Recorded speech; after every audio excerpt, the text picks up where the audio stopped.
Welcome to Dramatic Pause, a Rose Theater podcast.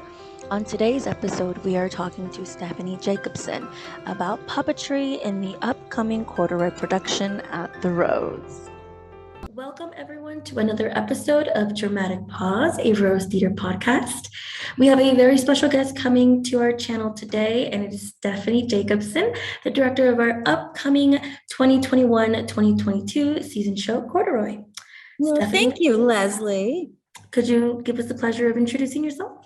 Oh, sure. So my name is Stephanie Jacobson, and I am the director of early childhood here at the Rose Theater. I've been working here at the Rose for over 15 years. And before I moved to Omaha and started working here at the Rose Theater, most of my experience was in puppetry and acting and creating new plays. Lovely. So, talking about puppetry, can you tell us a bit more about Corduroy and puppetry and its role in its development? Yeah, of course. We're really excited about the play Corduroy. It is one of my favorite books from growing up. It is so sweet, and I would say it's so gentle in the bear who is, obviously with a childlike enthusiasm to find the thing that is missing that will make him complete and then wanted by the little girl, Lisa. And Lisa is in our play and in the story too, but it's much more fleshed out by Barry Kornhauser, who's the playwright. That Lisa's working really hard to earn her mom's trust and the ability to own this bear. And we're going to be equating it to earning the trust to get a pet, all of that. Like, I want this more than anything, which is like me with every dog and cat and small furry thing ever. So, and it's originally written, Barry Kornhauser, as he wrote in the play, is that most of the action of the bear Corduroy is done by a human actor. And then when the night watchman comes in, who's also in the book, the actor is exchanged for a stuffed bear. But with all my puppetry experience, I really wanted to see that stuffed bear be a puppet instead of the human actor doing it, to see a puppet doing it the whole time, because I love seeing when things come to life, and thinking about, like, Toy Story is one of my favorite movies. And just seeing that it really comes to life and we can utilize that. So we have 3 actors who are puppeteers in our play who will be moving the puppet bear, who is about, I would say maybe it's like 2.5 feet tall bear puppet, around the stage and it gets in all kinds of trouble. No, yes, and I do agree. And I feel like we've all been in that stage where we have to, prove that we are responsible to, take care of something that we love, and then incorporating that with your expertise with puppetry. I cannot wait to just be able to see it and visualize it. I think that's lovely. That's so sweet. Thanks for saying that. No, yeah, yes. it's going to be so sweet because we have some young actors who are going to be playing the role of Lisa. They're going to be sharing the role and separating, so it didn't interfere too much with school schedule. Mhm. But yeah, I think it's just going to be really magical. So with, talking about how you're going to have some puppeteer actors who also have experience working with like the Corduroy Bear, what are the things that you have to take into consideration when working with puppets? Yeah, that's a great question. I also built the puppets for this show. And we were originally going to do this show in the 1920 season. And then unfortunately it got put off for a little while because of the COVID pandemic. With this, we're building the puppet, or I built the puppet so that it was like a westernized bunraku. Bunraku is a type of puppetry that is from Japan that people study their whole lives to be able to master. So when I say westernized, I'm using bunraku very loosely. It's just the idea that it is an object that is taking on a soul, that is manipulated as if it were going through space and manipulated by 3 puppeteers. It's also built so that it can be manipulated by just one puppeteer at a time, because there's also all kinds of things, as I was saying, that Corduroy gets into all kinds of like naughty little trouble where he gets trapped in a washing machine, or no, he gets trapped in a dryer and then popping in and out of trash cans and falling off of beds and tumbling downstairs. All of those things need, or like vacuum cleaners running away on their own. So we also have the puppeteers as manipulating objects as well. But anyway, the puppet can be manipulated by 3 people at a time or just one. And that goes into how do we joint the puppet? So where do we help reinforce it? How do we weight down the feet so that it can kind of stand up on its own if it kind of needs to shuffle, and you can just use one puppeteer to manipulate the back and kind of shift it side to side. I understand also that this is a podcast. And so for those of you listening, I am moving my body around. It's a very demonstrated podcast. So, and to, help us fit within budget and time, because I'm a full-time teaching artist here as well. We're trying to see how can we best use it. And so it really is, we just bought some really big teddy bears.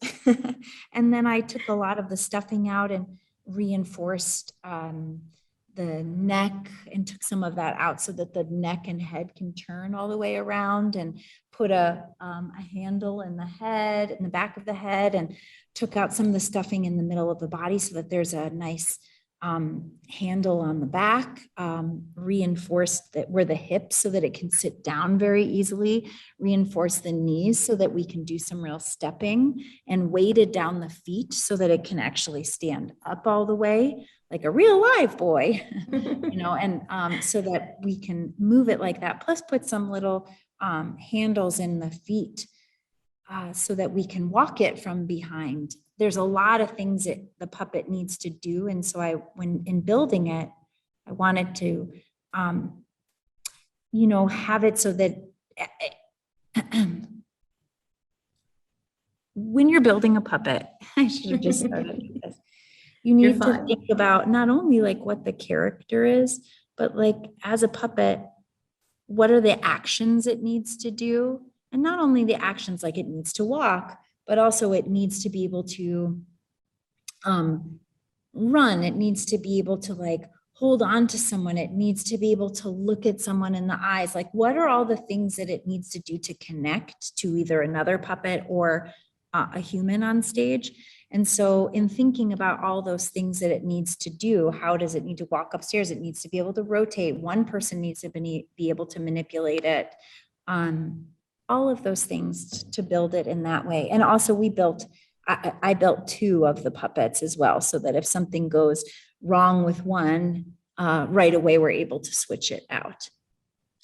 It's so cool how you kind of created this anatomy of this puppet to kind of alternate it to make it, fit into the role that it's going to have to play. And although the audience can't see your body movements, it's really cool how you had to think about all of these different configurations to make it, workable.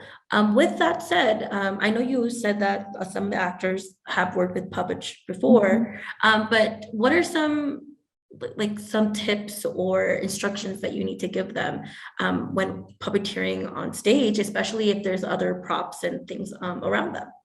Oh yeah, that's a great question too.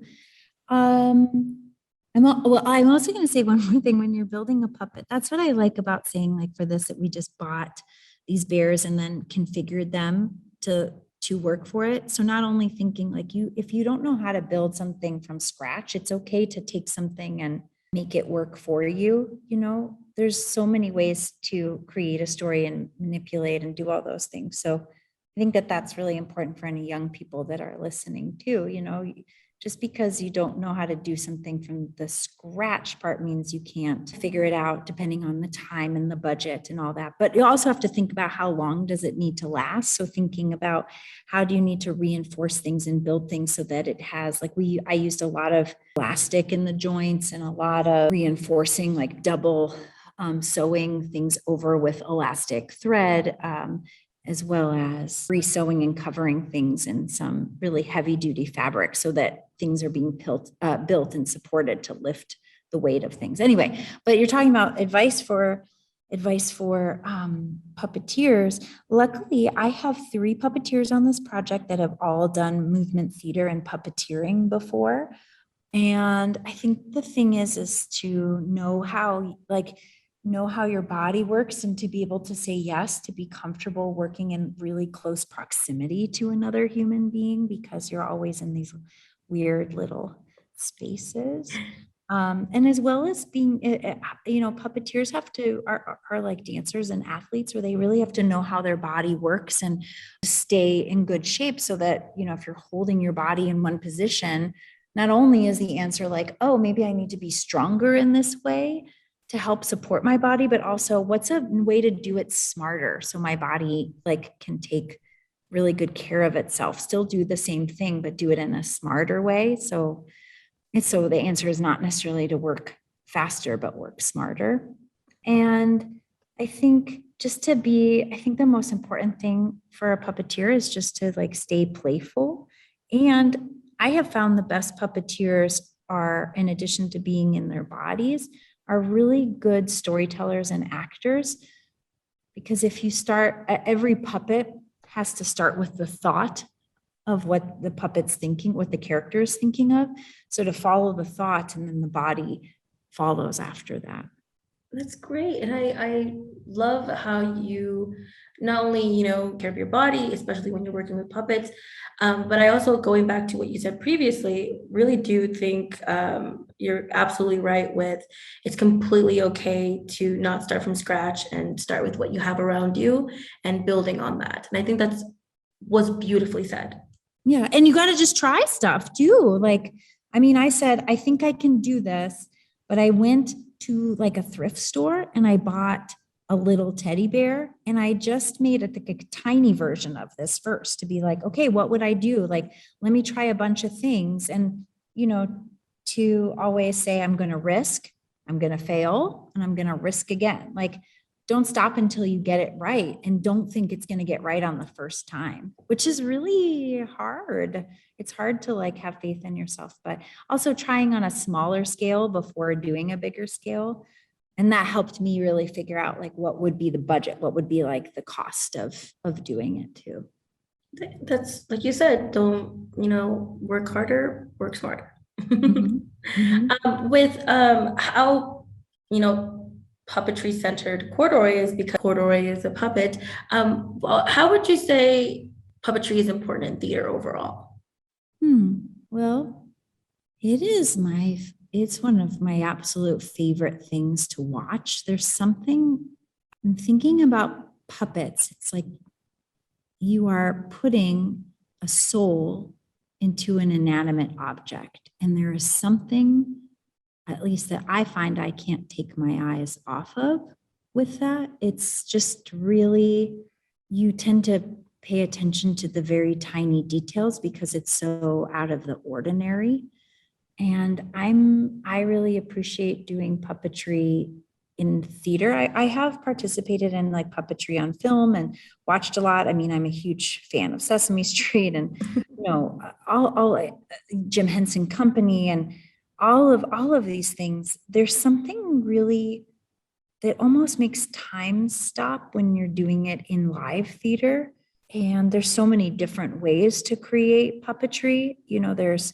There's the Sesame Street, Jim Henson hand rod puppetry, which is amazing. This is a westernized bunraku puppetry, which I think everyone should look up and type in bunraku. It's BUNRUKU. No. BUNRAKU, bunraku. And to see how these puppeteers work, It's really beautiful. But there's also all kinds of different puppetry, like shadow puppetry, which has its origins in Indonesia, and the way that you can work scale on that in terms of making things really big or really small. There's also really amazing puppetry that is like tabletop puppetry, that are just taking little objects and doing things right up front and in a really small scale is really beautiful. There's so many different forms.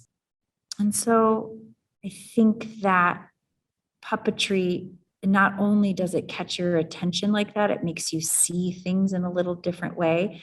Puppetry and puppets allow actors to do things that their human body cannot do. I mean, even just thinking about Julie Taymor's The Lion King, to be able to have these huge puppet extensions that are put on these humans to really bring these animals to life in terms of their scale, and to be able to run in a way that the human body can't, that brings us into this world. It's really exciting. So I love to use puppetry any chance that I get. And we always include puppetry with the young people, as well as with professionals. That was beautifully said, and I completely agree. I think puppetry is a beautiful way of just storytelling, and I loved how you highlighted how different forms of puppetry origin from different places in the world. That was something that I completely was not even aware of, and so it's so cool that you're able to kind of branch out and kind of learn and view completely different culturally styled puppetry forms and adapt them and use them in different ways. And that is just amazing in my opinion. Because no, I mean, absolutely, because puppetry, theater has been around, storytelling in theater has been around in so many different ways. And I think the way that we are most used to seeing theater right now is very similar to how movies are made. It's very realistic. I mean, with some big action movies and things. And I love a good movie. Are you kidding me? Okay, I love all movies, but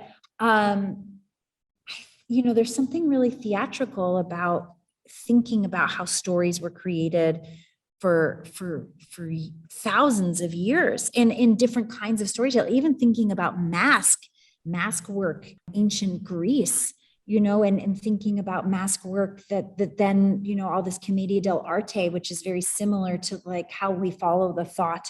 A mask is very similar to a puppet, right? It's an immobile face. So all the emotion is told through the movement of the body and following the thought there, and it's told in so many different ways. And it's just so exciting. Like I could watch different forms of theater and puppetry and mask work for forever. And I've had amazing teachers that have taught me a lot, and I am still learning. Oh my goodness. So I don't know everything by any means of it, but it's amazing. Oh, and marionette work too. Okay. Sorry. No, keep going. You are fine. No, that's it. So marionette. Yeah. Okay. You are fine. Well, as we can tell, you have lots of experience and you enjoy working with puppetry. But with that in mind, like, what are some of the biggest challenges that you have faced, not only in your, progress of learning, but also using and constructing the puppetry? What are just some things that you look forward to in the show that's upcoming? There is this play has a lot of locations. It has, I don't have the script in front of me to double check, but I'm going to say it has 11 locations, possibly 12 locations. Every scene, it's a farce, which means that like there's a lot of slipping, and it's kind of like Charlie Chaplin, I would say, that's like things go wrong and slip and fall in a banana peel. The vacuum cleaner explodes, chases somebody, they get stuck in the washing machine, they sit on a stove and their pants catch on fire. Like there is all of these silly things that happen. And so those are real big challenges to think about. Not only how does the puppet do this, but also for the night watchman, who is the fabulous Matthew Olson. How is that going? Like physically, he is doing all this clowning along with this puppet doing these actions. So we have to think about, how does the puppet do it? How does that mimic how the human does it? There's so many details. I'm actually I like to be very organized as a director. So I will, write down all the beats for the show, organize it by scene, like, pre-block everything. But with this show, because there's so many things, I'm actually even storyboarding the whole play because there's just so many moments that we need to know how we're physically going to do it. And then it complicates things a little more because it's not just the bear, it's 3 puppeteers holding the bear. So it's, even if the bear sits down, like, where do you put everyone's body? Like, how do you walk them down the stairs? Can you, instead of walking down the stairs on the set, everything is, maybe the bear always slides down the banister. Like, we have to figure out the language of it. And so I need to storyboard all these moments, but really I'm looking forward to working with the wonderful puppeteers on this piece because it's their bodies. And if I know what the plan is, they're going to have to figure out what fits for them the best. There's a lot of planning and also letting go. No, I agree. And I think it's really well put in how you're like, it's complicated because, as you said, you're basically creating a language for how this is going to go about and develop, but you're not alone. And I think that was really well put in how you're like, although it is complicated and a bit difficult at times, having those 3 puppeteers there alongside you, kind of collaborating, it's lovely put. Teamwork makes the dream work. Yeah. Oh, that's the best part about theater. The best part about theater. And also, Leslie, you are so supportive and you're so sweet and everything. But that's the best part about that it's about ensemble and collaboration, that no one is alone in it. And so it's like, it's really important to have a plan. And it's important, like, for any big project that you have, it's really important to like just section it off in small chunks, just one chunk at a time. And to see how, and I also feel this way as a director, the majority of all my work is done beforehand. And then when I get there, it's like, here's a plan. This is how, these are the things that have to be done. And then see what the artists bring to it. Like, because it's their show. I'm not going to be there for every show. I'm not physically doing it. It doesn't do them any good for me to just be like, put your foot here, put your hand here, do this and that. Have them figure out the best way. See it a couple times, maybe offer some, suggestions to try to streamline it a little bit, or ask some questions about the movement and how that's feeling, as well as, thinking about it from the audience view and how is that story being told. But, I'm there, once we get into rehearsal, I'm there to support the actors as artists and their telling of it. I just need to make sure that we are supporting them and getting every beat accomplished. Well, that sounds lovely. And I am so excited to get to see that on stage and kind of see how things unravel and come together. So thank you so much, Stephanie, for coming on and, giving us information about not only Corduroy, but all the exciting things that you guys are working on for the upcoming show. Yeah, thank you so much. And I am also excited to see it. Likewise. So for all of those listening out there, Corduroy opens the 31st. Yeah, we start rehearsing the 4th of October for that show. Yes. Well, again, thank you, Stephanie, for being here too, so that you guys don't miss out on the awesome opportunity of seeing Corduroy on stage. Thank you so much, Stephanie. Thank you. Yeah, and everyone take care.